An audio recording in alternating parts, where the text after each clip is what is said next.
Mekhla. Let me introduce you to our guest.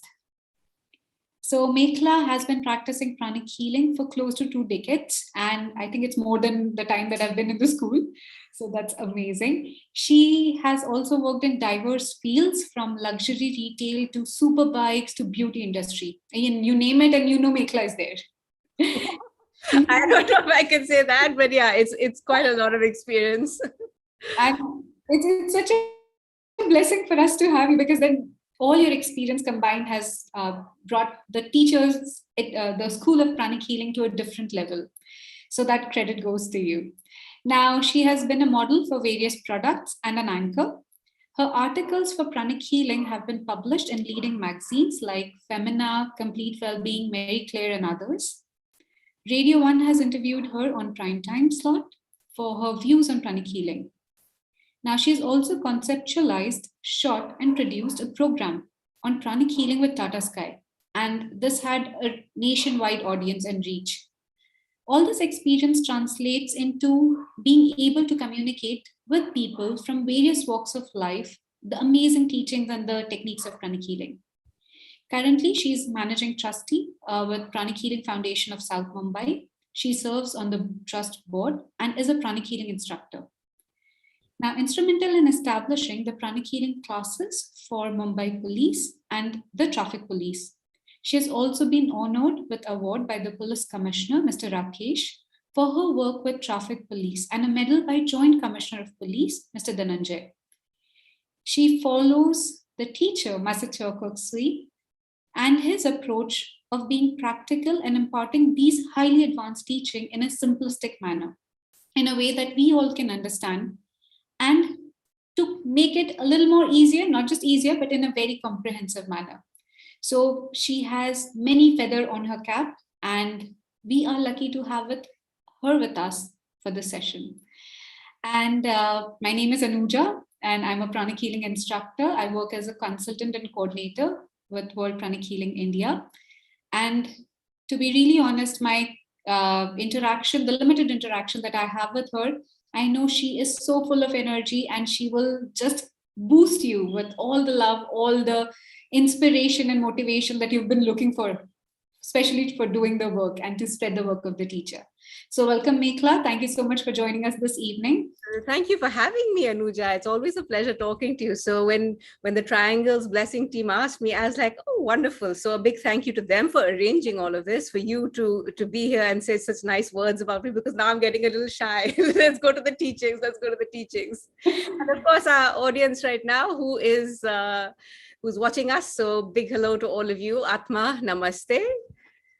So I'm sure that we've all met at some point virtually in the last, how can I put it? In the last year, 2 years, I think all of us have just been on Zoom quite a lot, but it's allowed us to reach out to so many people. And thank you for thank you for inviting me. Thank you. Yes. So the Triangles Blessings team, thank you so much. And let's begin with getting to know you a little bit more. Now, how did you come into the School of Pranic Healing? What motivated you to continue all these practices? And why did you decide to share these teachings with all of us and with the world? So actually, this was not really the plan. I didn't think about all of this, in the beginning.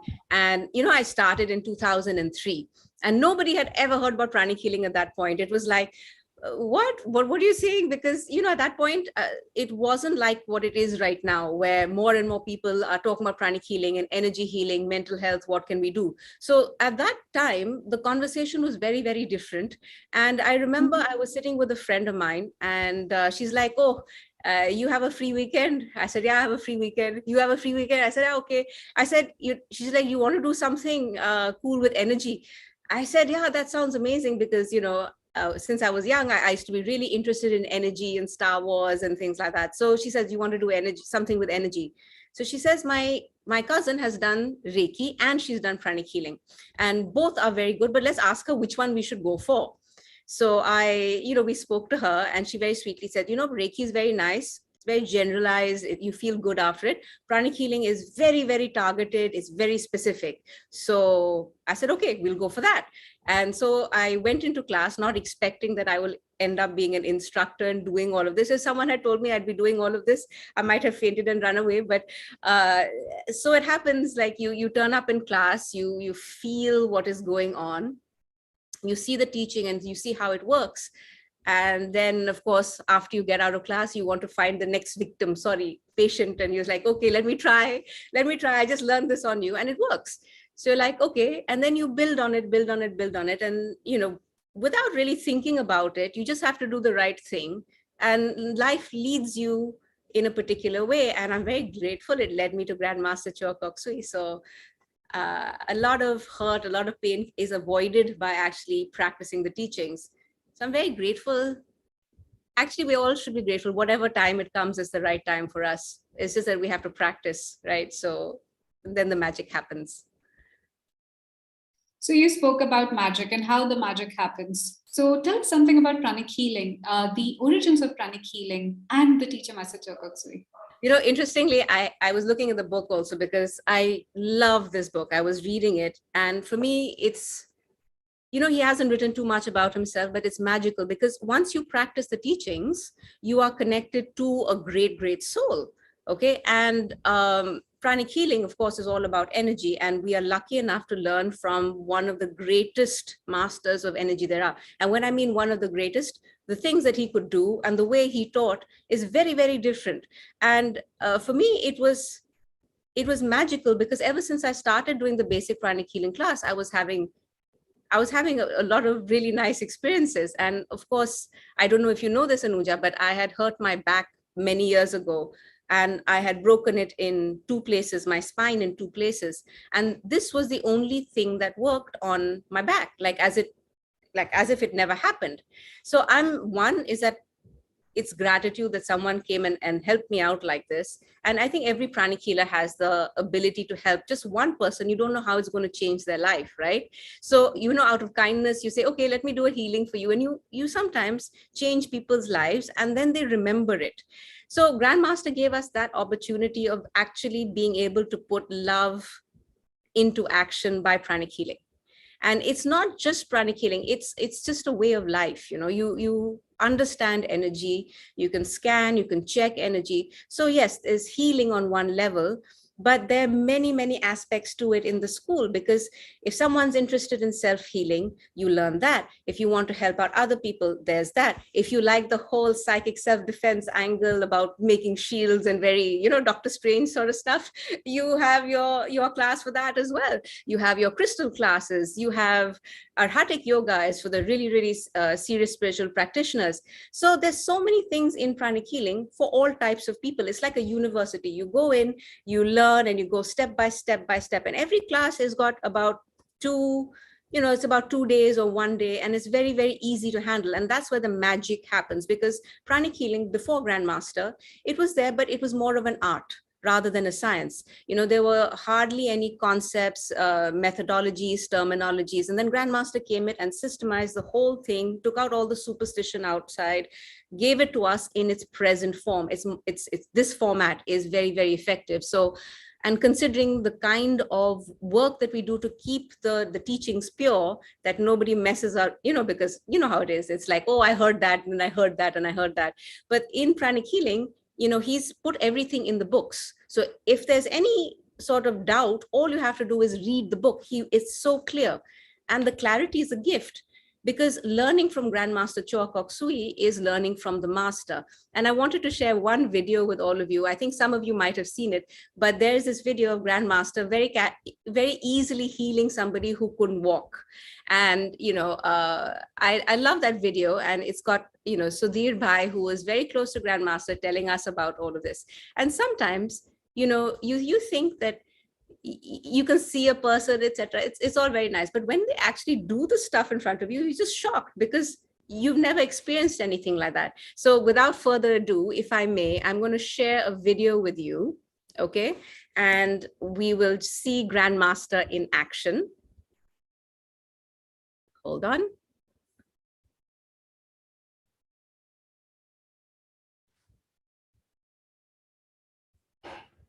Once, long back, we have organized a pranic healing talk by our guru. none other than our Guru, Master Choa Kokse. It was at Ghatkopar Somaya ground. There were 4,000 to 5,000 people. All of them, most of them, they were non-pranic healers. And Master immediately asked, anybody has any problem? And there was a lady. She was on wheelchair since years. She was not able to walk, not stand up, nothing. She was like this, looking like this, nothing else. And her husband also with her. We had to literally keep this lady on a chair. 3 or 4 volunteers has to lift the lady and we bring him on the stage. She was sitting like this. She didn't know what is pranic healing. Many of them, they are also unaware of what is going to do. And we are all curious how we will do because we were learning. And immediately he started giving healing. It's around 5 to 10 minutes, he gave healing to that lady. And then immediately he looked at the lady and told her, get up. That lady was done. I mean, it was not in her dream to get up, Since years she was like this. Again he said, come on, get up. So this lady started, to raise up and she could. She was surprised. Her husband was like this, looking at Master. And that lady was also surprised. That Master told her, come to me, walk. Again, it's a big shock to everyone, all of us, plus 3,000 to 4,000 people also. And slowly, that lady started walking. And immediately, while coming back, she was walking smoothly, rather smoothly, not too fast. But surprisingly, that lady stepped down from the stage, went out of the ground walking, and the wheelchair was going behind her. And after that, immediately Master told, anybody has any problem? There were 3,000, 4,000 ants were like this.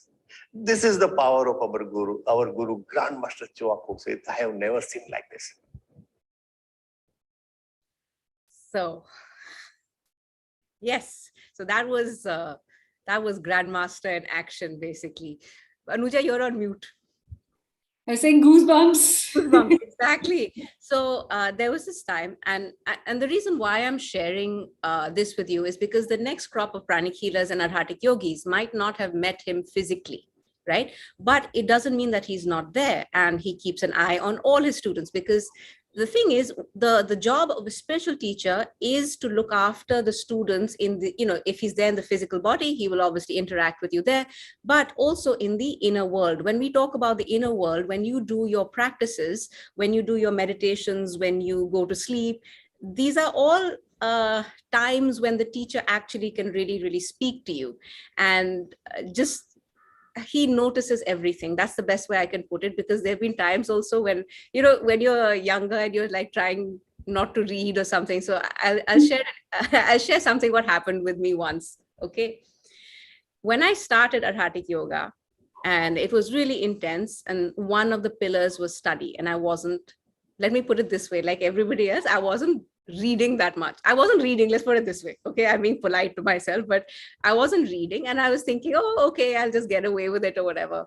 Then it was at the ashram in Pune, and I'm sleeping, and I have this dream where the teacher comes and he picks up the book. Actually, he picks up his picture, which I used to keep by my side, and he says, have you been studying?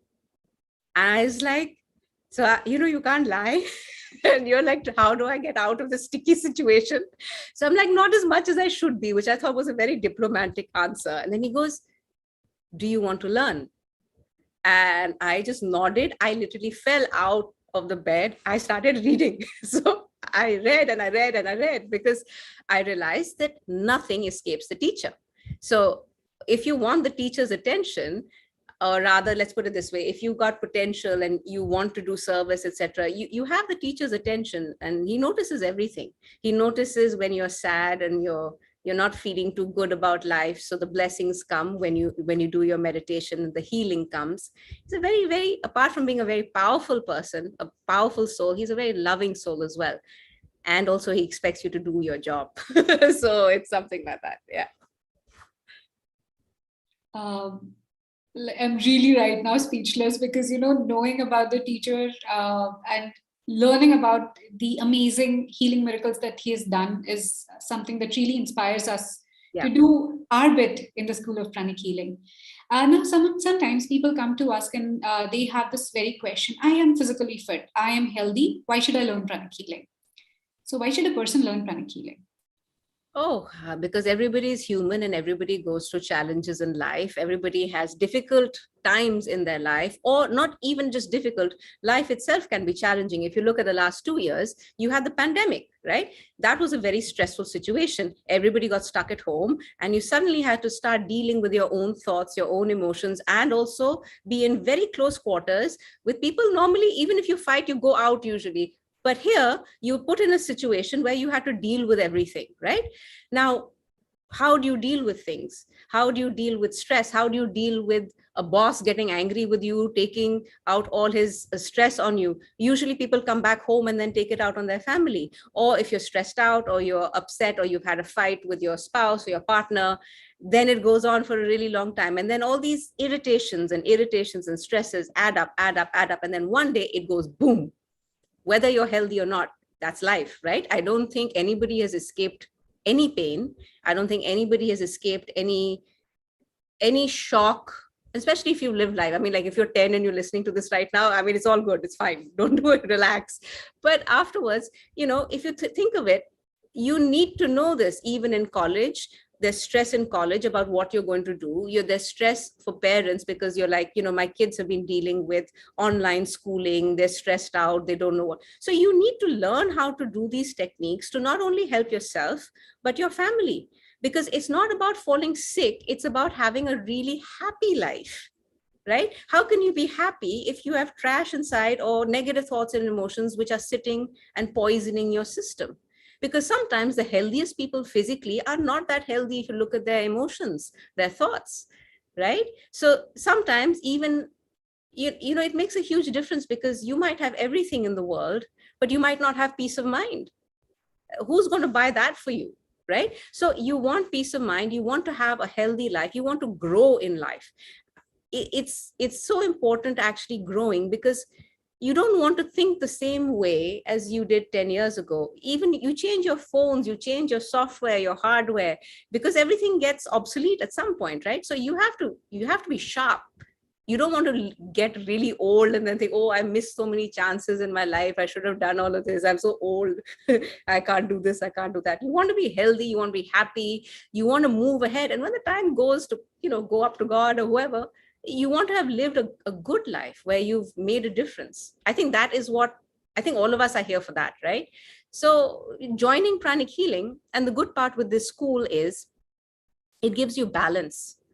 Okay, it doesn't say leave everything behind. You can use these techniques, these practices in your day-to-day life. You can use them. You don't have to go to the mountains and say, okay, I leave everything. There's a time and place for that also. Of course, whose souls, the souls who are ready go for that. But here, I feel that spirituality needs to be practiced by everyone, not just a select few. And it can be practiced by all of us here. And you can really make a change in society, because, if you don't change yourself, how will the world change? So the Pranic Healing School allows you to be balanced in your practice, in your life. It gets you more prosperity as well, because you learn about certain techniques like Kriya Shakti, how to increase your income. In the end, money is also energy, right? So everybody who's practicing, they have seen their lives go up, up, up, up, up. And while they're going up, hopefully they carry everybody else up with them as well. So just to summarize, Pranic Healing not only helps becoming healthy, it helps in the physical aspect, the emotional, psychological aspects, the relationships. Of course, the relationships. finances, Yes, completely. and also spirituality. So a lot of time, I've met people who just come and ask me, I am practicing so and so spiritual techniques, or I'm practicing so and so I'm following so and so guru. Yeah. Now, do I really need to join Pranic healing now? Or if I join Pranic healing, how can it help me evolve spiritually? Because I already have a teacher, or I'm already practicing something. That's a very good question. I was thinking about this when somebody went and said that, oh, how do I know I'm progressing yesterday? And I said, in our school, we have magic in our hands because you learn how to scan, which is checking the energy. Now, every single person, whichever school they're in, right? You've been meditating for a long time. How do you know how much you're growing? How do you know? And the best part of Grandmaster is because he quantifies everything. It's easy to figure out, or rather, when you go to the class, it's easy to figure out how big your chakras are, how big the spiritual cord is, how big your aura is. Now, if you've been meditating for 10 years and there hasn't been any difference or very minimal difference, that means there's something wrong in your practice. Okay. Now, how do you figure that out? You have to go to class because they will check. And that is one of the jewels of pranic healing, which I find is a scanning practice. If you get good at scanning, you'll be able to check many, many things. You'll be able to check, of course, yourself and other people, the size of chakras, everything happens first in the energy world, right? Then it happens physically. It sort of manifests physically. If you're good at scanning, you will be able to tune into that. There are many, many secrets in pranic healing once you start practicing it. So the thing is, even if you're in another school, whatever you're doing, you should be able to figure out how much you're progressing, right? And how much of a difference there is. Now, also in different spiritual schools, the service aspect also has to be, in pranic healing, they teach you that you have to do service also. You have to do healing. You have to learn healing because sometimes in the spiritual path, there's certain things that happen where you're like, oh, I'm feeling too sick, my body is too sick, etc. You'll be able to help heal yourself faster, right? So why suffer unnecessarily? So whatever practice you're doing, which is great, it's always good to learn pranic healing side by side because it is a science of energy, and you'll always need to know how to quantify your progress. So that is one way of checking. I think a lot of us actually needed an answer to this because there is no way to quantify it in any place or in any other school. Now, one of the questions that we have received is, why is self-healing important? And why should I really be working on myself if I'm meditating every single day? So how can one differentiate between the significance of healing oneself and practicing your meditations? Because let's put it this way, when you want to take out a certain specific energy in your body, it is always good to do self-healing. We're all human. I mean, I've been doing this for this long. I still practice self-healing.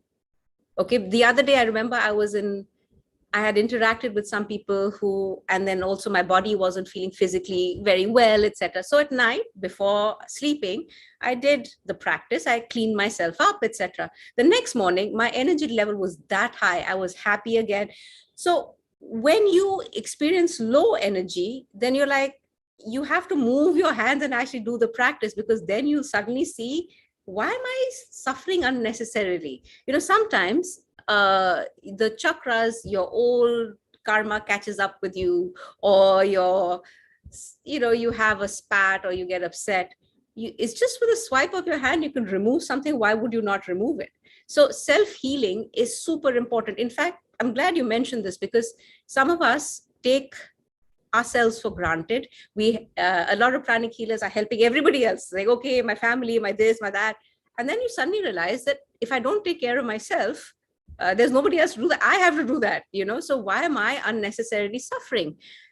So this year, even with me, I was like, I need to, take a step back, do my healings for myself, make sure that my organs, my chakras are healthy, super bright, etc. Because life catches up with all of us. You don't want to be 70 and start doing self-healing, though it's good that you're doing it, but don't leave it too late.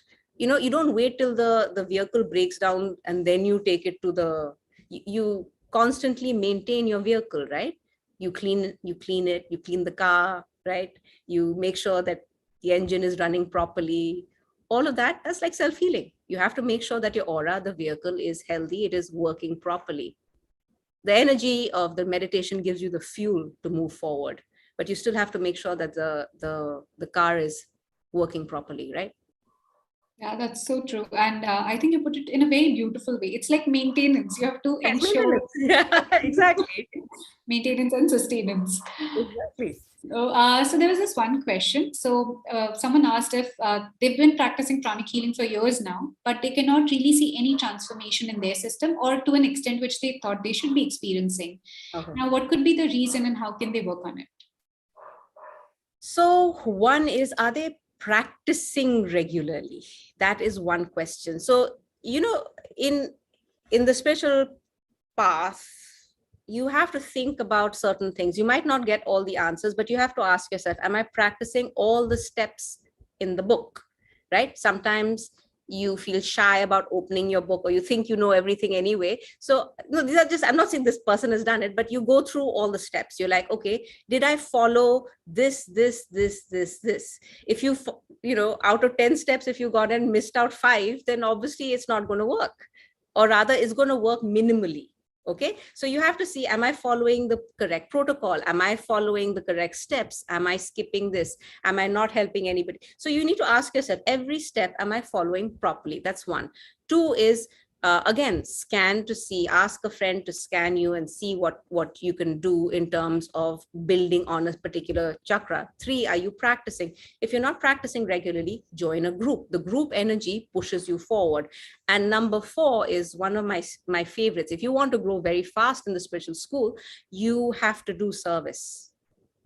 If you have, let's say, big chakras, you don't do anything, what is the point? When you do service, more energy, more empowerment is sent to you. So if you want to move very fast, you have to serve other people. You are karmically entitled to move forward. So all these things you have to keep, these are all factors you have to keep in mind if you want to work, if you want to move fast. And I think you and I both know, the minute you start doing service, it's like getting, I don't know how many, the voltage is huge. And you move, you're like, oh, okay. Personally, I don't think I did most of the stuff that you said I did, because sometimes you think about it, it's like, I did all of that, and you're like, actually it was the energy moving, it was so strong, I just did the action. It actually sometimes feels like that, like even when you're healing, sometimes you're doing the action, but you realize that something bigger is at play. And that bigger is because when you're tuned into, or when you're doing service, you tune into something which is a lot bigger than you. So those are some of the reasons why you don't grow. And there was another question, which I think you've partially answered it already, but how do people keep themselves motivated? Like, how do they keep moving forward? It's like going to the gym now. I need to go. It's a good thing to do. It's a good thing to do. Diet starts tomorrow. Yeah. And then you realize that, oh, I have to do this, otherwise it's going to be really bad. Motivation. Either you self-motivate or life motivates you in the form of giving you a difficult situation. So you would prefer self-motivation because when you're put in a tight spot, right? Look at how much everybody meditated over the last 2 years. I don't think anybody meditated so much in their lives. It was a difficult situation. It squeezed you. You moved ahead. So the thing is, if you're on this path, if you're just taking it for granted, just remember, the next lifetime will be very difficult for you to get the blessing of this that easily. You have to take the opportunity. Don't let inertia and laziness overtake you. Self-motivate. It's a lot smarter than being pushed in a situation where you have to do something. And, I've seen many people, they suddenly start practicing spirituality or something or the other when something not so nice happens. True. In one way, pain has its uses because it motivates us, it pushes us to make a difference. But why should you wait for that? Why don't you do it by yourself? And it doesn't hurt. There's so many things you can do in pranic healing. There's breathing exercises. There's just self-healing you can do every day. There's always something. There's Twin Hearts, 21 minutes. If you can't spare that, then you need to think about what you want. You can't say, I want the whole world and then sit quietly like this. That's it. Nothing happens if you don't will it to move. So you have to work on the will aspect also. I totally agree, and I resonate with this. There have been cases where people just attend the courses and they're not actually practicing. Exactly. practicing is the key. To see any transformation or to see any change, they really need to put these techniques and teachings into practice. Now, another question that we had is, I don't want to learn healing to become a professional healer or even to heal. But in this case, what are the courses that this person should attend? Or what are the avenues which are open for this very individual to grow in the school? So it was interesting because when I started pranic healing, I wasn't too interested in healing either. I was like, okay, let's go around and let's see what's happening. I was like, oh, there's energy here. This is everything that I used to think about. So it was very, very fascinating for me. So I wanted to go to Arhatic Yoga as fast as possible because I'd met the teacher. That's another story. By the way, if you want to see really nice stories about Grandmaster and the Guru and some of his miracles, you get that book called Guru. It's on the bookstores. It's a compilation of all the stories. And I remember when I started doing the meditation, a lot of different things happened where I was experiencing expansion of consciousness, etc. And at that point, I was so new, I didn't even know anybody in the school. So I was like, what is going on? But it was fantastic. I was like, wow, is this actually happening? I want to do Arhatic Yoga. I want to do psychic self-defense. Yeah. So actually, I got on the healing bandwagon a little later. I wanted to go to the main spiritual school because I wanted to learn all the teachings by Grandmaster. I wanted to learn about the chakras. And then slowly, I realized I fell in love with healing as well. And then when I started teaching it, it's just incredible. See, you have to know yourself, to understand the universe. It's like know thyself, because as above, so below. So you understand yourself properly. You understand why the soul incarnates, why this happens to you. Because pranic healing, apart from just healing, they're the books, right? They're the Golden Lotus Sutras. You get coached about life. You learn about the law of karma. You learn about, you learn how to scan. You're like, okay, if I can learn how to scan and check energy here, that just means I can scan almost anything if everything has energy. So, it opens the door towards different energies. So, of course, you have to go to basic advanced psychotherapy, and psychotherapy everybody needs, considering life as it is right now. Achieving oneness with the higher soul, how the soul incarnates, the technology. I was very fascinated by the fact that we had data points inside where you can access to understand what is happening or going to happen. I was like, that's cool. Then there was Arhatic Yoga, which was, I'm not going to talk too much about it, but it changed the game completely for me. So you want a life which is not boring. You practice twin hearts meditation and you practice pranic healing. It's super exciting because, I can talk like this after almost 20 years and completely love what I'm doing. Because it changes. Sometimes you get good at one thing, then you move. It's like a school, right? So you're constantly learning. You're not stuck. You're not just saying, oh, now what do I do? It's so boring. We just go party every weekend. Partying is good in moderation, but then what? Okay, so you have to take a call, because you have to keep a balance. And then once you do twin hearts meditation, you do your pranic healing, you don't get bored. That's what it is. And then you learn different classes, you go to different classes and you see what suits you. Like I said, it's for different types of personalities also, because I know a lot of people who only come for healing. They are fantastically happy. I know a lot of people who are into the study aspect of it and want to understand the universe and why things happen. This is also great. So yes. So I totally resonate with what you just shared, because when I came into the school of pranic healing, I had been through a couple of schools. So my friends used to really make fun of me. So how long are you going to stay in the school of pranic healing? Oh, you're a shopper. And then I think I never left the school, because every year there's so much more to learn. And even though you're learning these teachings and courses, you just realize you're only touching the surface of it. And there's so much to it. Now, you spoke about Arhatic Yoga. What is really Arhatic Yoga and how can it help us evolve spiritually? Okay, so just to go back to a little bit what you were saying, I completely understand, the teachings are given, and then after a particular time, your understanding of the teaching gets deeper and deeper and deeper, and the insights and the expansion of consciousness happens just by reading these books. So I remember, some of the books which have so much energy if you scan. And this is an interesting question which has come up saying, anyway, you people check your students. By the way, we don't need to check it, but you can check. It's not that you can't check. You can check the size of the aura and see if they're practicing or not, just to see how much of a difference there is before and after. So yes, it is possible to check. But the thing is, I remember once I said that we can scan. It was like, you can scan. I'm like, relax. Nobody's sitting and looking at your chakras. It's okay. But when you need to, you can check. And when you do the levels in Arhatic Yoga, which brings us to pranic healing is for everybody. Arhatic Yoga is for some people. It is a very advanced set of spiritual practices. It's the synthesis of yogas. When we say synthesis of yogas, we're talking about Raja Yoga, Kundalini. Different aspects of your soul have to be developed. So it is the yoga of greatness, because once it's not only one-sided development, because some yogas, they focus on one thing. Here, you learn how to be balanced in different forms of yoga. And, Grandmaster has made it easy enough for us to practice at home. So there are different levels in Arhatic Yoga, and it doesn't stop. So and then you can't do every level really, really quickly. You have to wait a while, because these things, they really transform your soul. You become a massive generator of energy. Now, and as you know, levels are going to be coming up. And one of the things is, how do I get the next level, or how does one move from level to level? You have to be doing a lot of service.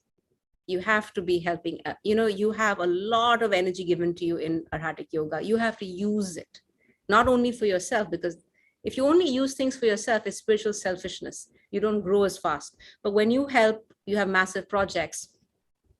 The techniques in Arhatic Yoga accelerate your spiritual development, accelerate the evolution of the soul much faster. It's like, some people take a bike up a mountain.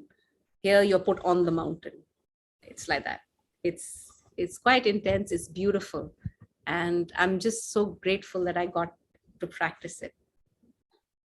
So I'm just picking up words from everything that you're sharing. So let's talk about service. So a lot of people here are either pranic healers or even non-pranic healers. Now, some of them may be Arhatic yogis. We don't know the count as yet. So when we talk about a pranic healer or a soul graduate, what are the ways that they can serve, at least until they attend their Arhatic Yoga course? Or for an Arhatic yogi, what are the ways, even if they are in their business or in their career, how can they be of help and service to humanity? Okay, so one is, even if you're not doing pranic healing, you can still do meditation on twin hearts and help in generating energy, the energies of love and peace for the whole world. You get a big group together and you actually do twin hearts meditation, which is actually a form of service, where you mentally bless every person, every being. So that is for non-pranic healers. That's something very simple that they can join in every day. And of course, bless their families, their friends, their loved ones. So that is the first thing they can do. Secondly, if you're in basic pranic healing, you should be practicing on people who are near you, right? I was going to say people who can't run away. You're like, come here. Let me do a healing on you.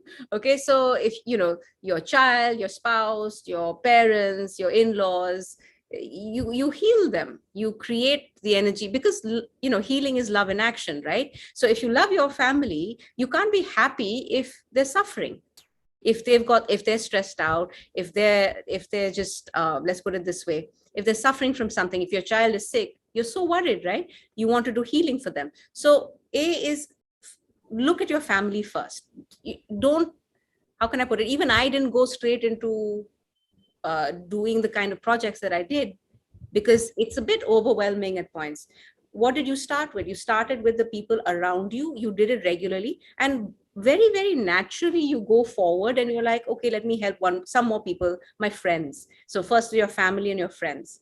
Then you exhaust your family and your friends, then you move a little forward and you move a little forward. So the service aspect is super strong there. So basic pranic healing, advanced pranic healing, psychotherapy, you know that psychotherapy can help out with psychological issues or addictions or sadness and stress, anxiety, all of that everybody needs. So I would suggest, even if you've done basic pranic healing, make sure you continue at least till psychotherapy, because that is the one that you really, really require. Then if for achieving oneness with the higher soul graduates, do your meditations. After the meditations, when you bless, you are also, helping your family and the world around you progress to some point. Healing is one of the easiest ways you can do service. Easiest. You have your healing camps. You say, okay, fine, once a month, I want to do this. Or once a week, I want to do this. Now, if you really want to do something, you do it. I have a friend who has now met with a whole, it's like that housing complex. Once a month, they get together, they choose a project which needs help, like an orphanage. Then they go and collect things for that orphanage. Non-pranic healers, whatever, but something inside goes, I need to help out somebody who's less fortunate than me.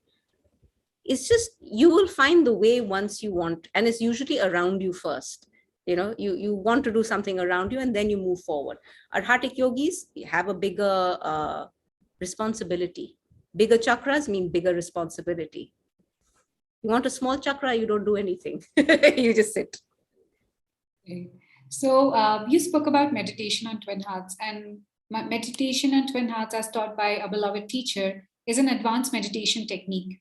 Now, what are the benefits of practicing this meditation? How can one practice it on a regular basis? And what are the things that they should be aware of while practicing this meditation? And can we please request you to guide us through this meditation this evening? Sure. So we've got that. I think some of you have seen a lovely animation video, which we do, and then we'll practice the meditation. The steps are given in the video. And again, it was one of those things where it just came together during the pandemic, because I think all of us had been explaining twin hearts regularly. So this is a lot nicer to play. It helps you visualize the chakras. It helps you. What I love about the meditation is this meditation has a cleansing effect also, apart from just an energizing one. A lot of us have either some trauma or stress or everyday, like the irritations of life. When you do this, it's like taking a shower. So you have a shower every day, hopefully. So you clean out you clean out the aura as well, right? So this helps you clean out your own negative thoughts and emotions. It helps clean out the negative thoughts and emotions that other people throw towards you. The other day, someone I was talking to had a very bad, like argument with someone.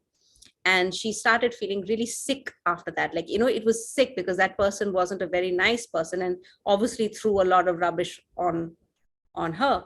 So the meditation on twin hearts would help in situations like that as well, to remove the negative thoughts and emotions, that the mud that other people throw towards you.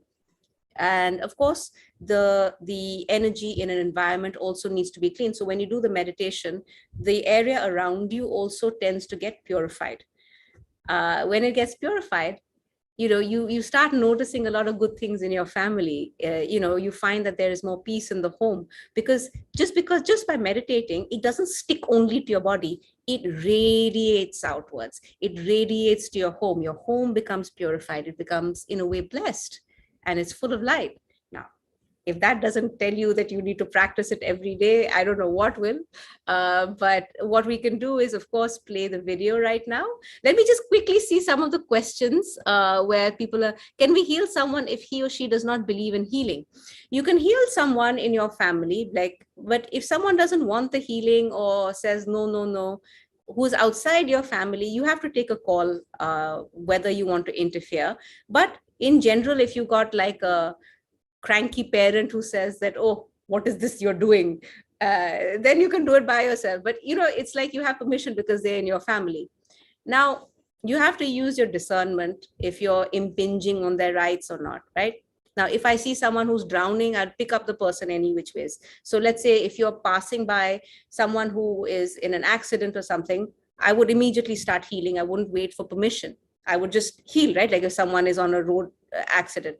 But if someone has told you flat out that I don't want this, please don't do healing on me, you will respect that and you say, okay, fine. Maybe some other thing will be suitable for them. That's it. Okay. 1 second. If the person has done basic class, not read or practiced enough, even then he can go forward to advanced course. Yes, you can. You can go to your advanced class and you have to continue doing your practice. Some of us sometimes feel that, oh, I will only go to another class once I've perfected one class. It's not like that. You'll never perfect it. Right now, even we're still learning stuff on basic pranic healing. So you will have to keep practicing it throughout your life to get better. You have to master it eventually, right? So you may know the teaching, you have to remember it, you have to practice it, and you have to master it. So that takes time. So make sure you move ahead still. Okay. All right. So shall we have the animation on? So hold on a moment.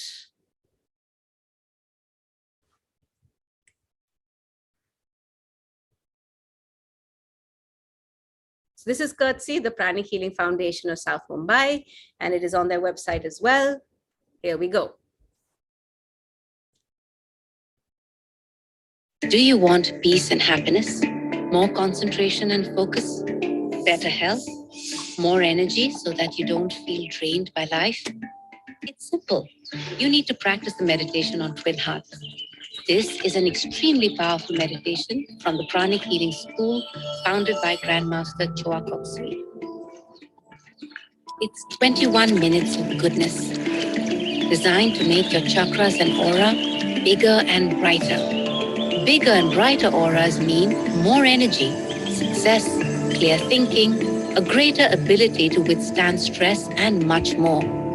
Also, some chakras or energy centers are gateways to higher consciousness, which brings us to the heart chakra and the crown chakra, our twin hearts. Our heart chakra allows us to feel love, peace, happiness, generosity, and mercy. Located at the center of our chest, this chakra is the center for emotional love, the love that we feel for those connected or related to us, our family, friends, co-workers, and loved ones. Our crown chakra allows us to feel love and compassion for the world. Located at the top of our head, this chakra is the center for universal love, the love that we feel for those who are not related to us, love on a wider scale.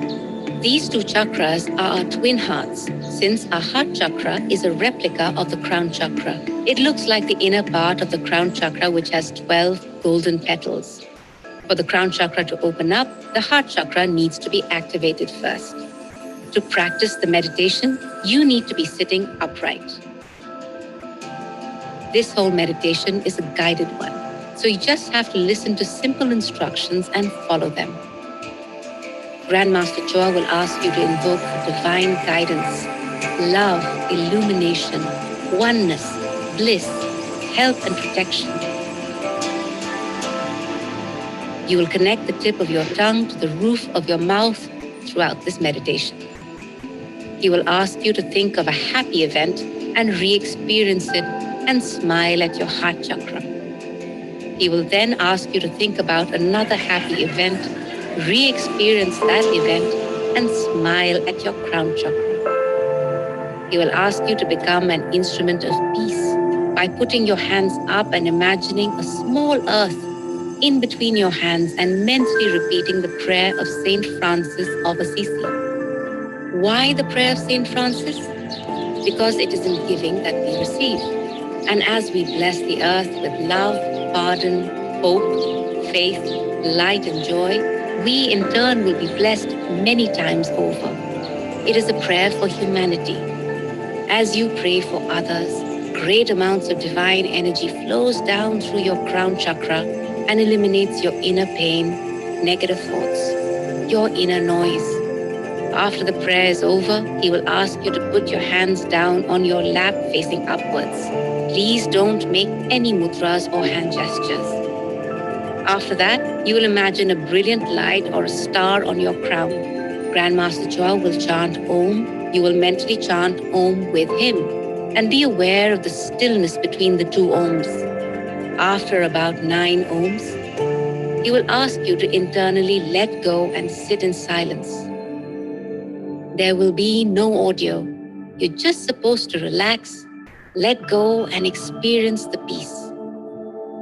After approximately 2 minutes, you will put your hands back, facing outwards in blessing position to release the excess energy and bless your family, loved ones, friends, your jobs, colleagues, and the rest of the earth. After that, you'll imagine roots of light going down from the base of your spine and your feet going down 10 feet into the earth, blessing Mother Earth. At the end, thank your spiritual teachers, the great ones, whoever you believe in, and God for all the energy and blessings.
Okay, so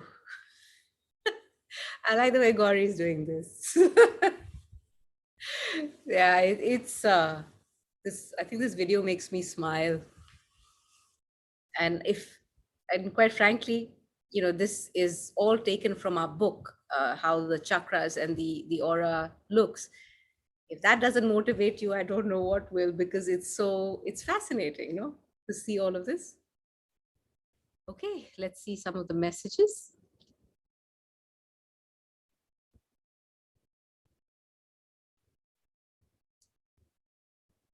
Yes, the video is available on the website. Okay, great. So I think, Anuja, I will hand this over to you to start the meditation. And I think we'll have to stop the live streaming because we will have to play the audio. So are you excited to practice? But before we start with the practices, we would request you to stretch a little bit. Remember in the video it was shared, you have to exercise before and after. So can we just request you to maybe stand a little, stretch upwards, stretch to the sides and to the back, and then we can begin the meditation.